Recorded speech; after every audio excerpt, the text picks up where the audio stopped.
So starting on Wednesday with the women's quarterfinals, there's a look at the brackets. Lady Bucs in the first game of the afternoon, noon sharp against number 8 Stetson, and ETSU, of course, trying for their, well, it will be their 4th postseason appearance, certainly, having won the regular season title, but trying for their 3rd Atlantic Sun Tournament championship at Siarre Evans, off and running in the early going with a layup on the steal and fast break, and then another errant pass picked up this time to Rhonda Wiles.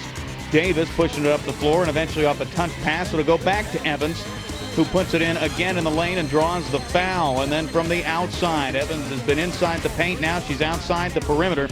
And then to Rhonda Wiles a little bit later in the first half. A runner on the right side.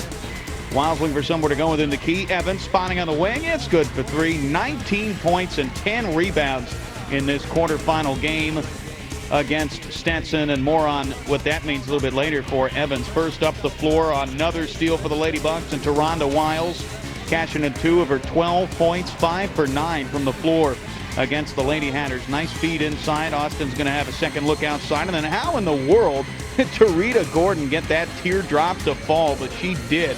Boy, heck of a touch there. And then off the miss by Tara Davis. That's Ashley Benedict. Really has grown up a lot over the year, having to play more minutes as a post player, and 8 points again here. This time she's going to hand it back to TD on the assist, and a nice move through the lane. Davis, 11 points, also 3 assists for her, including the one, actually, I guess that was a missed shot, but still, other than that, 3 assists for TD. Gordon gets up to double digits, also 6 assists there, so creating plenty of offense as well. Evans, another 3. Second half, boy, oh boy, once again, another double-double for Siarre Evans, and here's Rhonda Wiles, nice little runner. Kind of uses the body block there by Benedict. I don't think she meant to, but Wiles used her anyway. That's good way to use your surroundings. T. Wiles with the defensive rebound, fast break, gets it to Janisha Good, a local product at Science Hill High School. Couple of buckets in the game for her.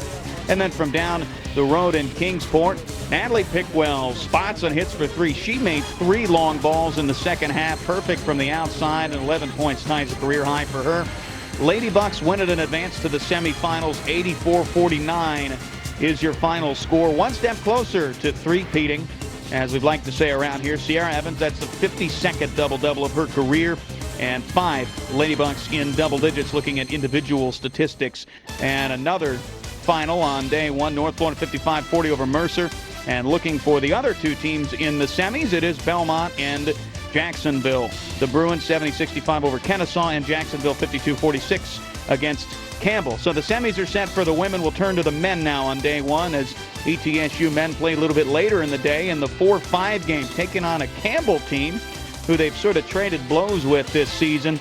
And, well, first we had some early action. Jacksonville, this was day 1. Jacksonville gets into the semis, and then Kennesaw State upsets number 1 Lipscomb. Boy, that's an interesting turn of events. So we know the other 2 teams in the semis. Can the Bucs become the 3rd team, playing the early game on day 2? This is early. Jonathan Rodriguez up off the glass and good. Knew this was going to be a tough task for the senior. 2,000 points, 1,000 rebounds for his career already. Tommy Hubbard inside the men's arc, spots and hits a 2-point jumper, and having to mount a comeback early against the Camels. Against the Camels, Hubbard is a key in that. Nice assist from Adam Salazzo as T-Hub up and in, gets the foul call as well on Kyle Veraska. And then another look from Adam Salazzo. Hubbard misses the jumper, but Micah Williams flew in out of nowhere and slammed it home with 2 hands. Then a little bit later, look at this, Hubbard under pressure, finds Williams, whoop, spin move, and then the ball follows suit, spinning into the basket there for Micah. Boy, an explosive first half for him, but the second half, even better. Spotting from 3, Micah, got it. Williams really starting to turn things up as the Bucs do finally gain momentum of the game. Micah again spotting, same spot, maybe a step or 2 back. Drains it again, 23 points in the second half against the Camels. Jacoby Davis drives the lane, finds Micah there on the block, and he'll go up, draw the foul from a frustrated Jonathan Rodriguez.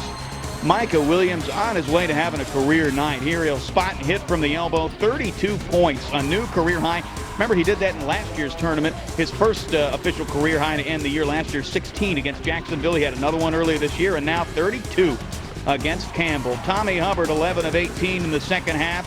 as he goes on just shy of 20 points. And then this bobbled in the final minutes. This is just kind of the way things went in the second half. Closing out with a highlight reel dunk, Isaiah Brown, 180 reverse slam.